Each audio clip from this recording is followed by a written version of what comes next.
5 continentes. Yo, por lo menos de mi pasado reciente, tuve la oportunidad de dar seguimiento en algunos de los programas, aunque allá ya es más o menos medianoche, un poquito más de medianoche en Estrasburgo, pero de repente pues el insomnio y la nostalgia llaman, ¿no? Para saber qué estaba ocurriendo.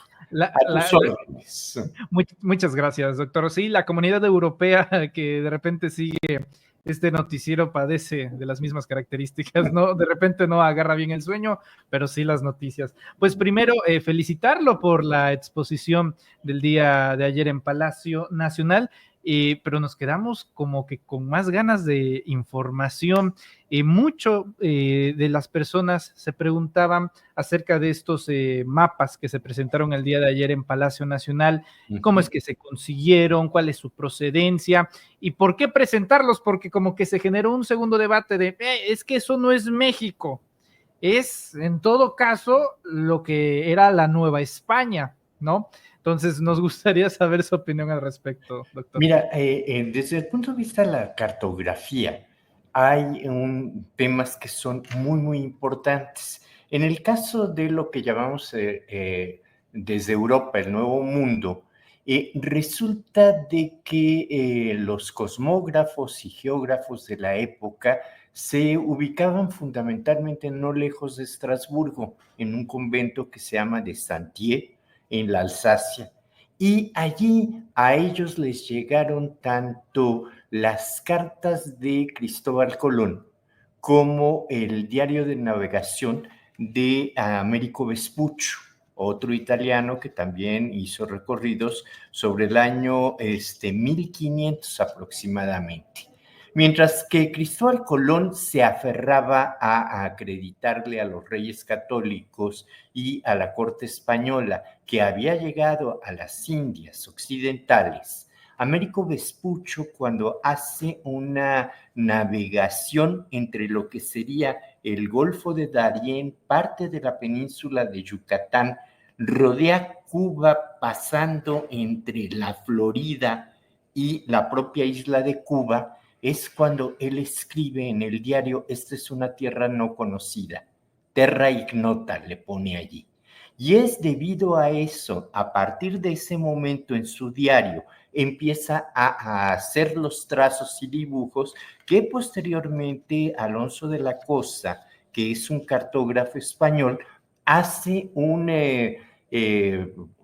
mapa en el que la isla de Cuba es como el centro de un gran bloque de agua. Y allí comienza a gestarse para la navegación un punto de referencia que va a ser la isla de Cuba y el gran cuerpo de agua que se encuentra detrás de esa isla de Cuba. Es precisamente en Estrasburgo en donde se encontraba la central de las grandes casas impresoras, es Gutenberg, aunque comenzó a generar la imprenta en Maguncia, en su natal Germania, no encontró los socios ni la capacidad de poder, comercializar, digamos así, el invento de la imprenta. Y él se va hacia Estrasburgo y Estrasburgo se convierte prácticamente como ciudad libre que era en la primera central de impresores de la primera época de la imprenta en Europa.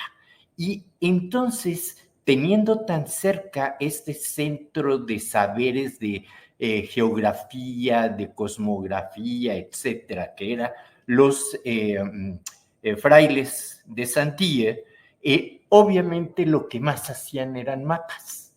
Y allí es en donde se hace un primer planisferio, en donde se marcan lo que nosotros conocemos como los paralelos meridianos, y empieza a aparecer este nuevo mundo que se empieza a desdibujar, una América del Sur muy, muy delgada, como una gran isla, la isla de Cuba muy grande, la península de la Florida, la de Yucatán, y empieza a perfilarse un poco lo que serían las costas mexicanas. Y allí es en donde deciden los frailes ponerle a este continente el nombre de América y no de Colombia, toda vez que quien reconocen como descubridor de una tierra desconocida es a Vespuccio. A Colón le respetaron la idea de que él había llegado a las Indias. Es por eso que tenemos el nombre de Vespuccio y no tanto el del descubridor de las grandes Antillas, pequeñas Antillas, parte del Golfo de Darién, nunca llegó hacia lo que hoy conocemos como el Golfo de México. Y nos llamó la atención este Mapamundi en particular, porque se edita justo en el año en que llegan los primeros colonos de Inglaterra y se afincan en Virginia, lo que después será su capital, y coinciden por diferencia de meses, tanto mapa como su impresión. ¿Qué objeto tenía este mapa mundi? Era surtir de información geográfica, pero sobre todo náutica, a los navegantes holandeses que a partir del año siguiente, 1608, van a empezar a bordear las costas de lo que hoy conocemos, la parte norte de los Estados Unidos, y van a comprarle a los indios iroquois la isla donde habitaban, que es Manhattan. Manhattan es una población importante, un puerto importante de los Países Bajos, y a la isla le van a poner Nueva Ámsterdam. Entonces, pues de ahí la importancia de la centralidad que le da el cartógrafo Pietro Chieri a esta parte de América del Norte, y nos llama poderosísimamente la atención, en verdad, que le ponga América Mexicana a toda la parte del continente. Junto a ello tenemos el círculo ártico pegado completamente a la Nueva Francia. La Nueva Francia ya había sido descubierto por Jacques Cartier, es un marino francés que hace el descubrimiento del río San Lorenzo. Se adentra al río San Lorenzo y más o menos en 1709 Samuel de Champlain se va a instalar en lo que es Montreal y posteriormente se fundará Quebec. Entonces, aparece por ahí la Nueva Francia indicada, aparece la América Mexicana en la parte norte, y luego lo que también nos llamó mucho la atención es que tiene perfectamente colocado el nombre de Golfo Mexicano a lo que conocemos hoy como el Golfo de México, y cuando tú ves el planisferio, ves la importancia que náuticamente constituyó entre Europa y el Nuevo Mundo este golfo que brindaba seguridad a los barcos, porque alta mar había sido difícil antes de llegar a las islas, y aquí tenía un recinto casi cerrado y es dividido por la isla de Cuba, lo cual garantizaba puertos seguros, como resultó ser el puerto de la Villa Rica de la Veracruz y posteriormente el mismo puerto de Veracruz. Y esta concepción que te estoy hablando de 1607 de considerar al territorio norte del continente América Mexicana va a quedar en el imaginario de los pueblos que habitaron esta región, y por ello, en 1814, José María Morelos y Pavón, no es sorprendente que haya decidido que la Constitución se hiciera a nombre de la libertad de la América mexicana. Él siempre convocó a través de todas sus cartas, a través de sentimientos de la nación, a través de la propia Constitución, a la independencia de los americanos. Una forma perfectamente entendible y clara de que no querían seguir siendo españoles, ni novohispanos, mucho menos novohispanos, ni criollos, ni nada que se le pareciera, sino americanos, porque ese era el nombre de todo el continente, y cuando Morelos convoca a la independencia a los americanos, está hablando de este grandísimo territorio en donde ya había afincado, pues tenía poco tiempo, 1776, la independencia de las 13 colonias. Él está escribiendo Sentimientos de la Nación en 1813, decretando constitución en el 14, pues realmente era un país muy nuevo, mientras que América Mexicana tenía para los independentistas un valor identitario libertario. Y dentro de esa América Mexicana, que en efecto sí que estaba conformada por las misiones de California, por Nuevo México, la provincia de Nueva Vizcaya, etcétera, también estaba integrada la Capitanía de Guatemala, que integraba prácticamente hasta el Golfo de Darién, hasta Honduras, ¿no? Entonces era un gran territorio para liberar a los americanos y generar un país que se llamara América Mexicana. Doctor, uno de los argumentos que me ha tocado ver a manera de reacción de esta exposición que se hizo el día de ayer es que la concepción tal cual de México, o todo de lo que derivara México como mexicana o como país, pues realmente les resulta imposible de creer hasta que se da la independencia y se consolida en 1821. De hecho, a tal grado llegó la noticia y la respuesta que dieron ayer en Palacio Nacional, que en los Estados Unidos también se empezó a discutir que México tal cual pues no existía hasta 1821, pero a mí me llama mucho la atención, y ahorita me lo dirá usted, a mí me llama mucho la atención que desde 1600 se esté hablando ya de un concepto como América Mexicana. Entonces creo que también valdría la pena mucho hablar del origen de México y tal cual del concepto que a lo mucho pues el mexicano identifica, ¿no? De esta palabra que significa ombligo de la luna, pero tal cual, ¿cuándo es que se empieza a utilizar la palabra México como referencia, doctor? Desde el momento mismo que la corona española reconoce que la capital de la Nueva España deja de llamarse como en las cartas de relación de Cortés o en el propio Bernal Díaz, Timistitlán o Tenochtitlán.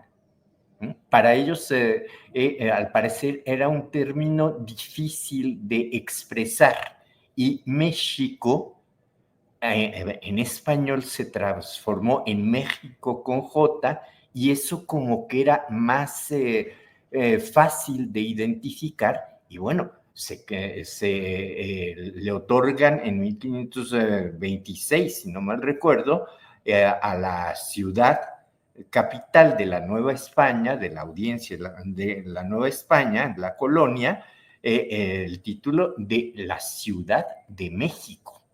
Y entonces debemos de tener muy conscientes de que en el imaginario colectivo de ese pequeño grupo de conquistadores, más los esclavos negros que se trajeron por vía de el propio Atlántico para suplir mano de obra de la comunidad, las comunidades originarias que estaban pues falleciendo por las enfermedades no conocidas aquí, etcétera. El término México se identificó siempre con el pasado de esta nación y avasalló, eso es verdad, porque era la capital de la colonia, y la colonia estaba conformada por todos estos, el reino de León, el nuevo reino de Vizcaya, Nueva Galicia, las Misiones, la Capitanía, pero su capital era México. Entonces, la presencia de México, la palabra misma es un signo de resistencia de las comunidades originarias que entendieron que, en efecto, con la toma de la Ciudad de México, Tenochtitlan, terminaba la grandeza de toda esta tierra que posteriormente han dividido en Aridoamérica, la parte norte, y Mesoamérica como la parte más floreciente en materia de civilizaciones y culturas. Y no hay que olvidar que México Tenochtitlan es el colofón de una serie de civilizaciones como la maya o la cultura madre, la olmeca, de muchísimos siglos, que en donde florecen estas civilizaciones y culturas a lo largo de esta maravilloso golfo que ahora sabemos por Tulum, etcétera, que los mayas sí eran navegantes, no de gran calado como los europeos, porque no era tan necesario, o sea, ellos no necesitaban ir a buscar especies, o sea, los mayas tenían prácticamente riquezas vegetales y diferentes tipos de plantas y una dieta muy balanceada, muy rica en los diferentes nutrientes, entre ellos el maíz, que es sagrado según el Popol Vuh, que hace de la humanidad los hombres del maíz, los únicos que sí pueden entender y adorar a las deidades, como es el caso de la última gran cultura que se instaura en un lugar circundado por agua, el Semanahuac, cuya capital, el ombligo de la luna, es México Tenochtitlan. Entonces, o sea, no es una cuestión tanto de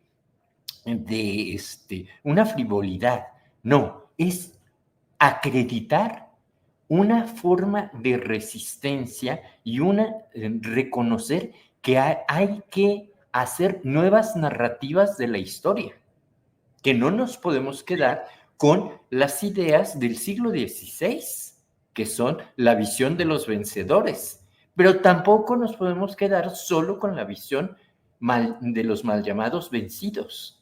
O sea, lo que hemos venido encontrando, merced a la cuarta transformación, que ha recuperado el orgullo de las raíces de nuestros pueblos ancestrales y originarios, es de que fueron muy listos para resistir. Yo te comparto que estoy sumamente impresionado de saber que los señores de alrededor de México Tenochtitlan y propiamente de Tlatelolco, los niños tlatelolcas, los niños mexicas, aprendieron primero latín que español. Y hubo algunos latinos como Chimalpain, como Valeriano, etcétera, que fueron mucho más duchos y reconocidos por los propios colonistas españoles, frailes, sobre todo franciscanos, mucho mejor que los españoles, que los castellanos en latín. Gracias a eso te comparto algo que hemos encontrado. La primera lucha social por el derecho al agua potable ocurrió en México Tenochtitlan, cuando le otorgan a Cortés en 1528 el Marquesado del Valle. El Marquesado del Valle no era solamente Oaxaca, sino que era Oaxaca con el estado de Guerrero, el de Morelos, parte de Michoacán, parte de Querétaro, la Ciudad de México Tenochtitlan, con todas las villas y ciudades aledañas, y el bosque y las aguas de Chapultepec quedaron dentro de la posesión del marquesado. Entonces, a través y con el apoyo de los franciscanos, los gobernadores de México Tenochtitlan, de Tlatelolco y de los otros barrios, le solicitan al emperador Carlos I de España que les restituyan el uso y el derecho a el agua de Chapultepec. Y quien da la cédula es la reina madre, la reina Juana, quien, basado en la ley de las 7 partidas de don Alfonso X el Sabio de 1315, en el que se considera a el agua como un don de Dios que no puede pertenecer a ningún humano, sino que es para compartir entre todos los seres vivos del planeta. Con base a esa disposición tan ancestral, se registra lo que yo llamo la primera expropiación y el primer triunfo de una lucha popular por garantizar la subsistencia del agua sin tener que pagar por el suministro a nadie. Y eso es algo que estamos encontrando que es gracias al aprendizaje del latín. Sí, sí, bueno, hace no mucho, uno de los primeros gobiernos, si no es que el primero, que luchó por la reivindicación del mal llamado Día de la Raza, fue el gobierno de la Ciudad de México, encabezado en ese entonces por la presidenta Sheinbaum, hoy presidenta Sheinbaum, a la resistencia de los pueblos originarios.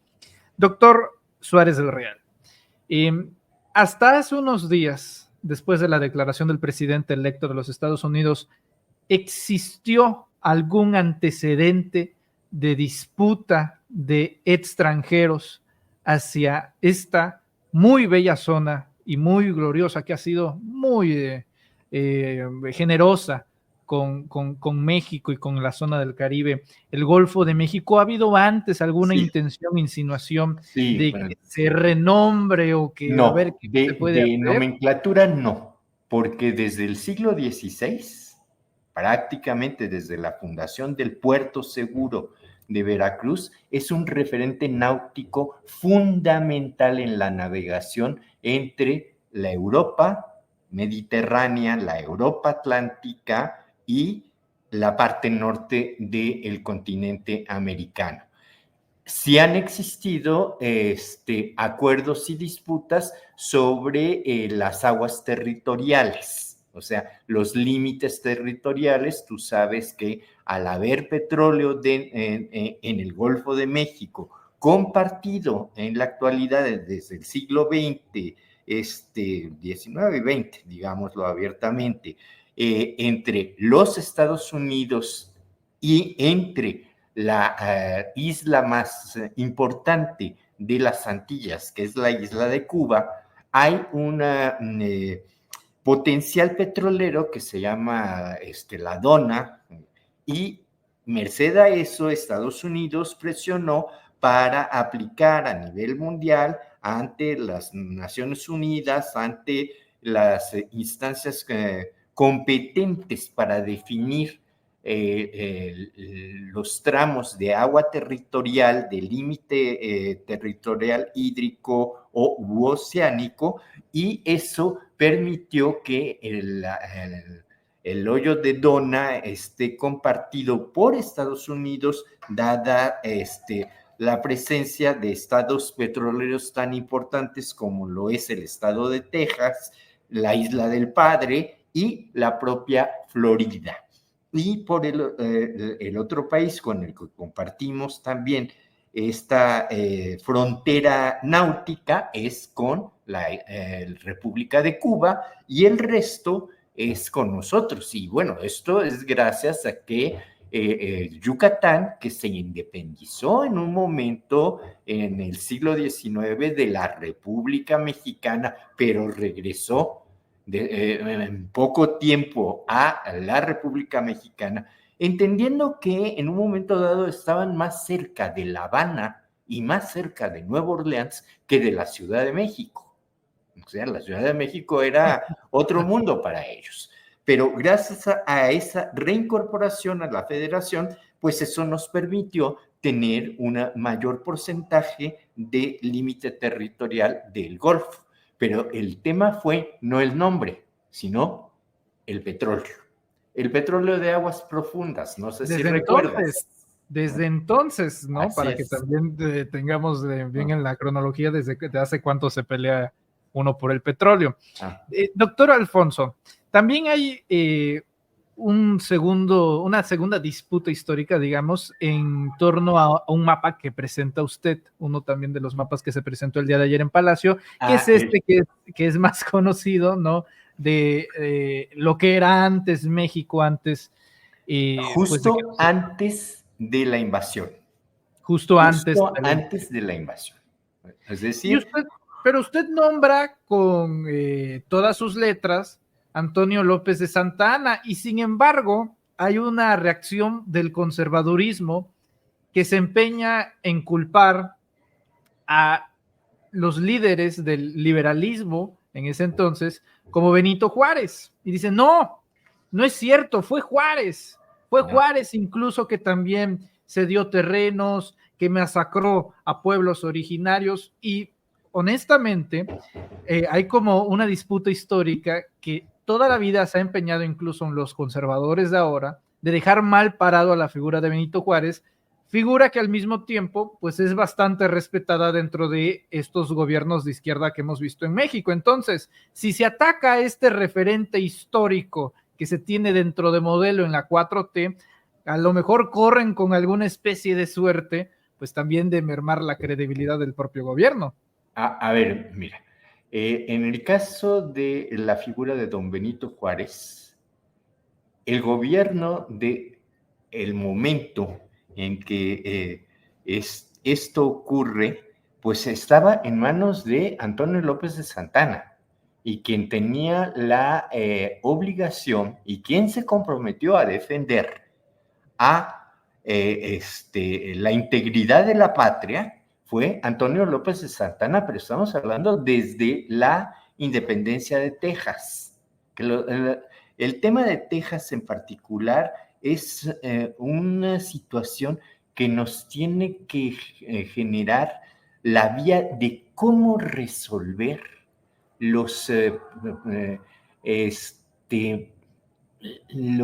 odios innecesarios de los tejanos en relación a México.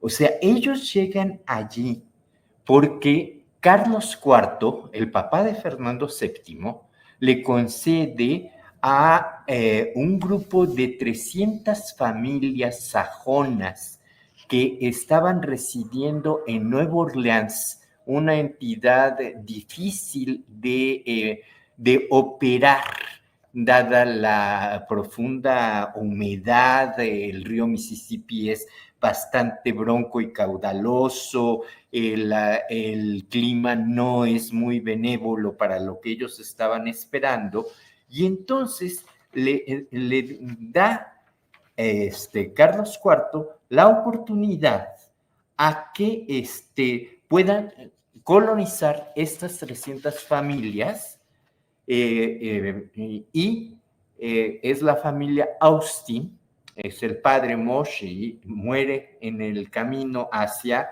esta parte norte en donde se les permite la colonización. El problema surge cuando Santa Anna decide establecer un gobierno centralista. Y bajo esa figura del gobierno centralista también se decide que, como la Constitución dice que la única religión es la católica, se tienen que convertir al catolicismo. Y allí empiezan a haber disputas y pierde Santa Anna la guerra en contra de los tejanos, tiene que reconocer de facto la independencia de los tejanos. La República de Texas se queda algunos años y posteriormente solicita su integración en 1836 en 1845 exactamente es cuando se convierten en el estado 32 de los Estados Unidos de América. Entonces allí ya tenemos una parte perdida del territorio. La otra es la Nueva Orleans, que también por alguno de esos azares extraños, Carlos IV, papá de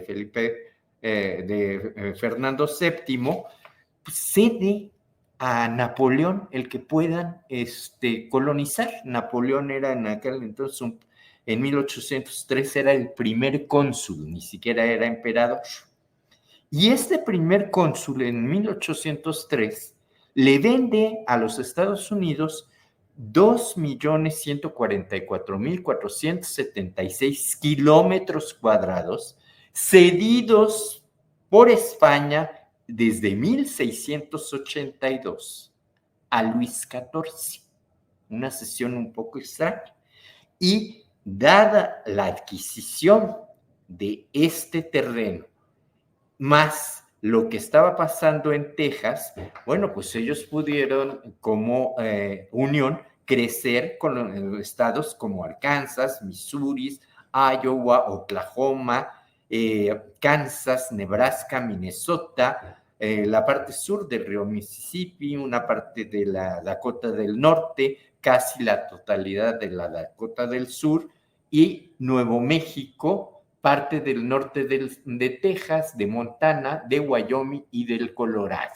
Es decir, parte de lo que conocemos como Arizona hoy. Quedó pendiente allí en una parte que se llama La Mesilla, que también va a ser objeto de una venta por el gobierno de Santa Ana.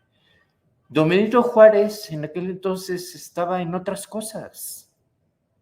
Don Benito Juárez no estaba, es más, don Benito Juárez se tuvo en un momento dado que exiliar por las persecuciones por parte de Santa Ana, siendo gobernador de Oaxaca, entre otras cosas.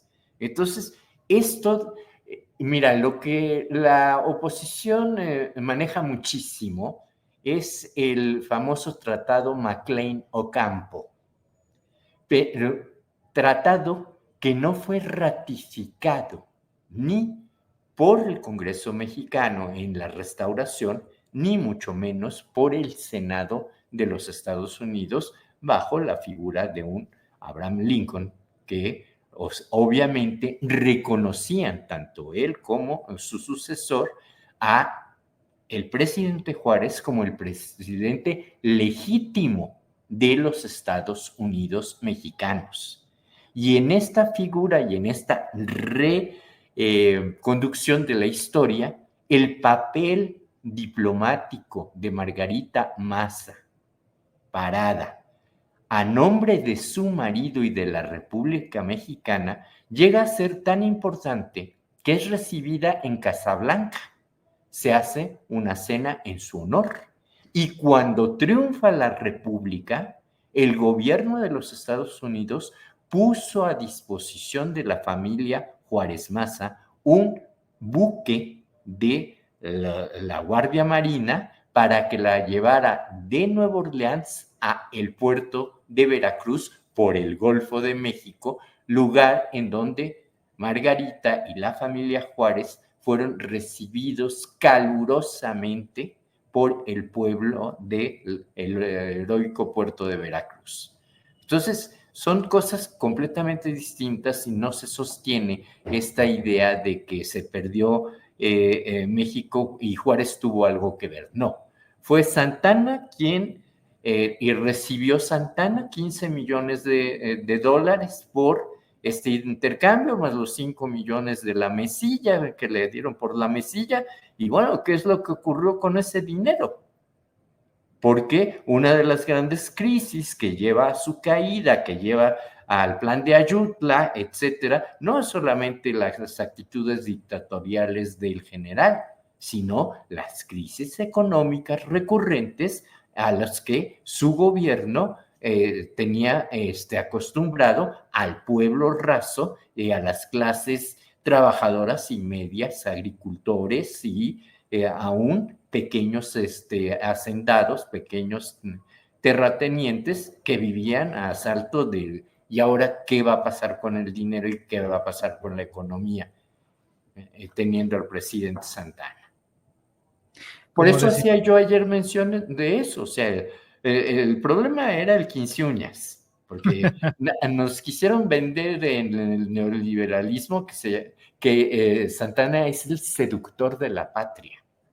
Hay un libro de un connotado y polémico escritor que se llama El seductor de la patria, y en efecto nos lo quisieron vender como un seductor de la clase política, etcétera, etcétera. No, no es un seductor. Guillermo Prieto y todos los grandes liberales lo definieron muy bien como el 15 uñas. Y hubo, cuando se estaba generando el tema de la invasión, hubo un grupo de católicos criollos, mexicanos españolizados, creyéndose criollos, que se denominaron los polcos, porque apoyaban la decisión del presidente Polk por invadir México. Entonces, a mí de repente me recuerdan más a los polcos que a los conservas que fueron a buscar al de Habsburgo a Miramar en Italia. No, estos hasta asumieron el nombre, ¿no? Somos polcos. ¿Por qué? Estamos de acuerdo con que vengan a poner orden a este lugar en donde un Valentín Gómez Farías, en sus vicepresidencias y las ausencias del presidente, pues tomó decisiones muy, muy drásticas. La primera reforma de dividir clero y Estado se la debemos a Valentín Gómez Farías. La escuela laica, la universidad laica. Sí, sí. Entonces a ese pobre hombre me lo corrieron, al doctor me lo corrieron y fueron a traer a Santana. Y también la gente se olvida de repente que cada vez que entraba y salía Santana al poder, la pata de Santana era motivo de adoración y de, sí, o sea, la enterraban en el Panteón de Santa Paula. Caía Santana y el pueblo enardecido iba y sacaba la pata de Santana de la tumba en donde la tenían y la paseaban por las calles del centro, y alguien afecto a Santana resguardaba el resto fúnebre, y si volvía a regresar, volvían a hacer un ceremonial para la pata de Santana. O sea, es un personaje, sí, muy picaresco, pero que sí hizo un gran daño a la nación mexicana. Le rescato solo un comentario de los cientos que está llegando en estos momentos al programa. Dice alguien, pues actualizándonos en agenda histórica, habría que llamar a algunos conservadores en la actualidad trompos. Exactamente, exactamente. Aquellos que están solicitando el que venga a rescatarnos de este desorden, etcétera, etcétera, pues sí, o sea, el equivalente de los polcos serían los trompos. Muy buena, ¿eh? Se la compramos. Doctor José Alfonso Suárez del Real, le agradezco mucho estos minutos para el auditorio de los Reporteros MX. Le comparto que muchos están bastante contentos con su narrativa, con los datos que nos acaba de compartir, y creo que se pondrán más contentos porque de casi no se sabe que usted forma parte del gobierno, es asesor político en materia de comunicación social del gobierno de la presidenta Claudia Sheinbaum. Yo le agradezco enormemente a la presidenta Sheinbaum la confianza inmerecida de haberme invitado a formar parte de un gobierno de profunda transformación, en verdad. Y ella es la que se llevó los 10 de la clase de 7:30 que dimos ayer. O sea, yo nada más di los datos históricos, pero ella le puso el toque que se necesitaba. Y comentarles que he visto muy, muy buenos comentarios en Europa, Estados Unidos y en otros países de la elegancia con la que y certeza con lo que la doctora Sheinbaum supo enfrentar ese tsunami verbal que el presidente electo tuvo el día de ayer, porque abrió todos los frentes habidos y por haber en ese momento, ¿no? Groenlandia, Panamá. Panamá, Canadá, el Golfo de México, en fin, ¿no? Pero como dice la presidenta, también yo comparto con ella la idea de que va a haber entendimiento y de que hay un trato distinto hacia ella que hacia otros políticos en este momento. Él tiene una forma de comunicar que tal vez, como ella expresa, podamos diferir, ¿no? Pero vámonos respetando y vamos a colaborar. Yo personalmente quise colaborar trayendo de la historia el por qué se llama Golfo de México. Hoy se cumplen 100 días del gobierno de la presidenta. ¿Qué le ha parecido? Ha sido muy interesante. He visto y constatado el crecimiento de una mujer que, sin pretenderlo como ella lo está viendo ahora, desde que comenzó como jefa delegacional en Tlalpan, se preparó para gobernar a favor de la población. Y no importa el nivel, ha demostrado la capacidad.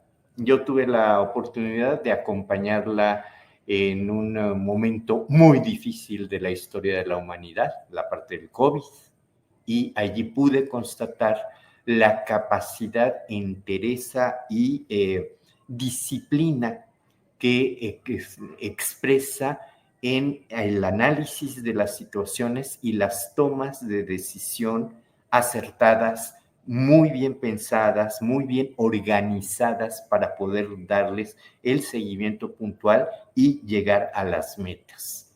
Entonces estoy seguro que estos 100 días han sido el de sembrar estos tipos de procesos y el de demostrar que sí es una persona capaz de conducir este barco llamado México en una transformación pacífica tan importante, con altura de miras y plena convicción de servicio y de defensa de la dignidad de las y los mexicanos, en el extranjero y en su propio país. Doctor, una delicia poder conversar con usted. Le agradezco mucho. No, estamos a sus órdenes y en permanente contacto. ¿En dónde lo podemos encontrar en redes sociales? Preguntan algunos. Jarra1, @Jarra1 en Facebook, en Twitter también. Bueno, X, como ya lo puso, en Instagram también. Pero, exacto, ahí está. Ahí. Muy bien. Perfecto. Doctor, le envío un fuerte y caluroso abrazo. Estamos en contacto. Igualmente. Muy bien. Un placer en haber estado con ustedes. Muy buenas tardes. Hasta luego. Hasta luego. Es el doctor